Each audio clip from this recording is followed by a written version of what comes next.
जी ने अभी भी मुझे लगता है 1 घंटा पूर्व में मुझे बोला कि आपको आना है और बड़ा ही मशहूर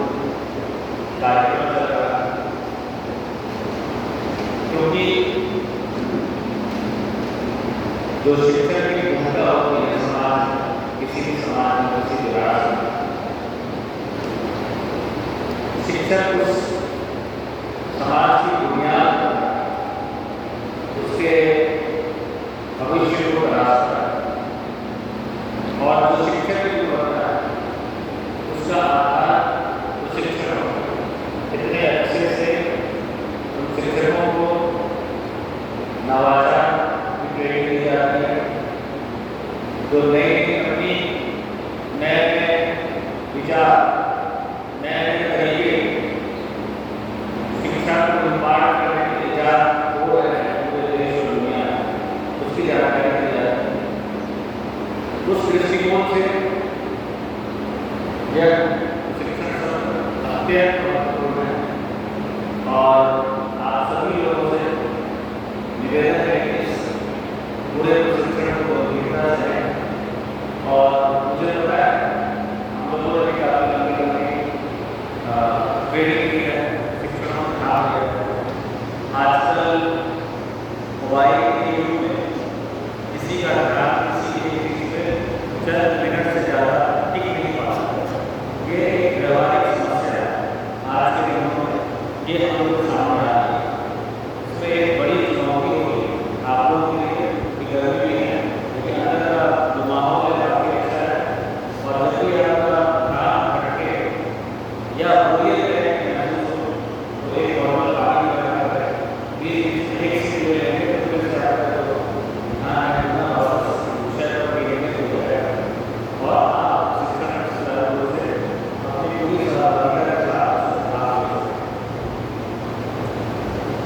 शिक्षा और शिक्षकों के लिए चुनौतियाँ बढ़ रही हैं और इन चुनौतियों में अनेक विभिन्न आयाम एक तो सबसे बड़ी चुनौती यही है कि जैसा मैं बता रहा था मोबाइल पर बच्चे गेम खेलते हैं और आप देखते होंगे कि जब वो गेम खेलते हैं तो स्क्रीन में बहुत तीव्र गति से गतिविधियाँ होती हैं, मतलब बहुत फास्ट होती है। किसी को मारने वाला गेम है, फायर करने वाला गेम है, उस बटन को बार-बार करते हैं और उसके थ्रू स्क्रीन पे कुछ बदलता है। आजकल छोटा बच्चा है वह भी देखिएगा कि वो भी 6 महीने का बच्चा है और उसको बहुत समझ नहीं है कि वो मोबाइल पे अपना ध्यान केंद्रित कर रहा है, क्योंकि उसको ये पता नहीं है कि ये आपकी ये स्क्रीन पे क्या हो रहा है। लेकिन स्क्रीन पे जो रंग है उनमें बदलाव उतनी तीव्र गति से हो रहा है कि वो उस बदलाव को देखता है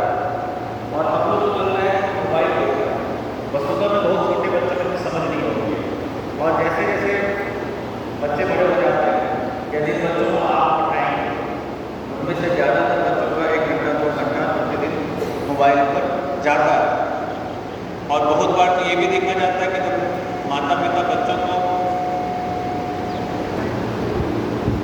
खिलाना चाहते हैं, खाना खिलाना चाहते हैं, तो बिना मोबाइल के बच्चा खाना नहीं खाता। ये एक व्यवहारिक समस्या हम लोग को देखने को मिल रही है और इसका निराकरण करने की आवश्यकता है। इसके लिए आप लोगों का काम और कठिन होगा। एक तो अपने विषय पर ध्यान केंद्रित करना, जिस विषय को यहाँ पढ़ा रहे हैं उसको कितने छोटे छोटे टुकड़ों में अवयवों में बांट कर उसका सरलीकरण, मतलब उसको सिंप्लीफाई करना, ताकि आपके क्लास का जो सबसे कमजोर बच्चा वह भी उस विषय को आसानी से समझ सके। क्योंकि जो शिक्षक की महत्ता इस बात से मानी जाती है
विद्यालय की या उस संस्थान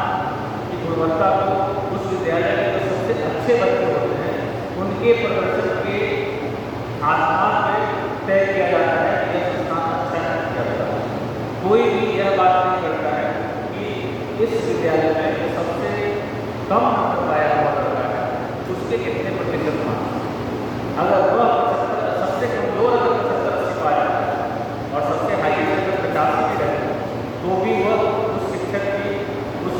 जो कक्षा है उसके क्लास टीचर की बहुत बड़ी मदद है और ये बहुत ही महत्वपूर्ण। तो इस तरह से मानक बदल गए, उन मानकों पर हमको काम करना होगा कि हमको अपने मानक स्वयं स्थापित करने होंगे कि हम इस मानक पर अपनी सफलता का या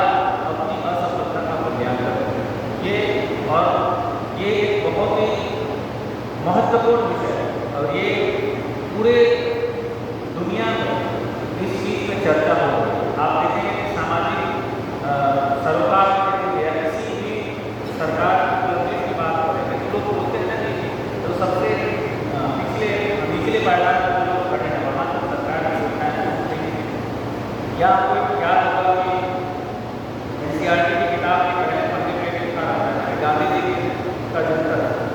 लोग देखे होंगे। गांधी जी बोलते हैं कि आप कोई भी काम करें अगर आपको कन्फ्यूजन हो रहा है कि यह काम किया जाना चाहिए या नहीं किया जाना चाहिए,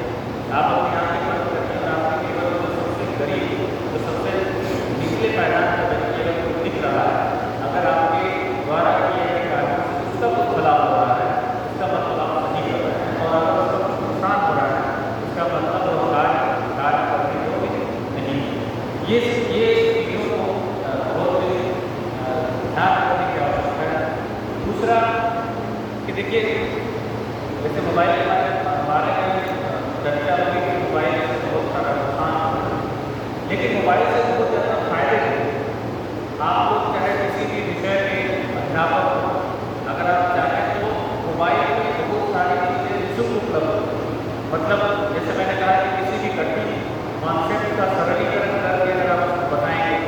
या तो आप खुद से मेहनत करें या आपके लिए सुलभ है। बहुत सारी बड़ी बड़ी कोचिंग है या बहुत बड़ी बड़ी संस्थाएं हैं जिनका यूट्यूब चैनल उपलब्ध है और उसमें कक्षा 1 से लेकर कक्षा 12 तक का जो सामग्री है, पाठ सामग्री है, उसको बहुत सरलीकरण करके बड़े बड़े जो टीचर्स हैं वो IIT से पढ़ा हुआ है उन लोगों के द्वारा उसमें लेक्चर तो आप चाहें तो अगर आप गणित पढ़ा रहे हैं किसी कक्षा में उस पूरे आपके जितने सिलेबस एक महीने में आप चाहें तो यूट्यूब से एक पढ़ने का एक चैप्टर का नोट्स बना सकते हैं। हम किस तरीके से उस लेक्चर को देखकर कि हम किस तरीके से बच्चे को पढ़ाएंगे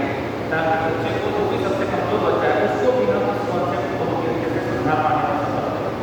ये एक बहुत बड़ा टूल है और ये निःशुल्क उपलब्ध है। ज़्यादातर या सभी लोगों के पास स्मार्ट अवेलेबल और डाटा का जो चार्ज है वो बहुत कम है, उसका भरपूर इस्तेमाल शिक्षकों द्वारा किया जाना चाहिए जिससे कि आप कॉन्सेप्ट जो बताएंगे अपने बच्चों को वो आसान तरीके से। और देखिए एक साइकिल होती है, मान लीजिए स्टूडेंट और मुझे फिजिक्स में इंटरेस्ट नहीं है, मान लीजिए उदाहरण और एक तो इंटरेस्ट नहीं है, दूसरा जो आर्ट्स में पढ़ा रहा है वो मुझे समझ नहीं आ रहा, ठीक है, लेकिन मेरा इंटरेस्ट नहीं है, दूसरा मुझे समझ में भी नहीं आया, मेरा इंटरेस्ट क्या होगा और अगली क्लास में मेरा ध्यान क्या होगा और मान लीजिए कि मुझे इंटरेस्ट नहीं है, मेरे अंदर बहुत है, मुझे गणित बहुत है, लेकिन मार्क्स में पढ़ाया इतना आसानी से पढ़ाया पहले दिन का क्लास मुझे समझ में आया। मेरी जो धारणा थी गणित बहुत कठिन सब्जेक्ट है तो पहले ही क्लास मुझे लगेगा कि नहीं गणित आसान सब्जेक्ट है और अगर मार्क्स में पढ़ा रहा है इसको मैं पढ़ सकता हूँ। धीरे धीरे क्या होगा उसका इंटरेस्ट बढ़ेगा, उसका फोकस बढ़ेगा और अगले दिन पर और ज़्यादा फोकस होकर आपकी बात को सुनेगा। तो कहने का तात्पर्य ये है कि अगर अच्छे से पढ़ रहे हैं जिनकी रुचि नहीं है उस चीज़ों में उनकी रुचि की समझ के साथ विकसित होती है। हम लोग के सामने भी चीज़ें आती हैं जब हम लोग यूपीएससी की तैयारी करने गए, मैं इंजीनियरिंग का छात्र था और जब इतिहास पढ़ना था, भूगोल पढ़ना था, पहले किताब में चीज़ें समझ में नहीं आती, तो वहाँ पर कोई ऑप्शन नहीं था। पहले किताब में समझ में आई, दूसरी बार आई, दूसरी बार किताब, दूसरी बार समझ में आई, तीसरी बार पढ़ा समझ में आया। तो धीरे धीरे समझ में आने लगा तो पढ़ने में अच्छा लगता है। तो कहने का तात्पर्य है कि जब आपको समझ में आता है आपकी अभिरुचि की बनती है, और जब अभिरुचि बनती है और समझने का प्रयास करते हैं। एक बच्चों साइकिल करता है और धीरे धीरे वो लड़का या वो छात्र या छात्रा उसके अंदर अच्छा प्रदर्शन करना प्रारंभ करते हैं। एक और भी विषय है जिस पर बोलना चाहूँगा कि आप सभी को पता है कि समाज जैसे प्रगति कर रहा है, समय का अभाव, और जैसे पहले हम लोग जब छोटे थे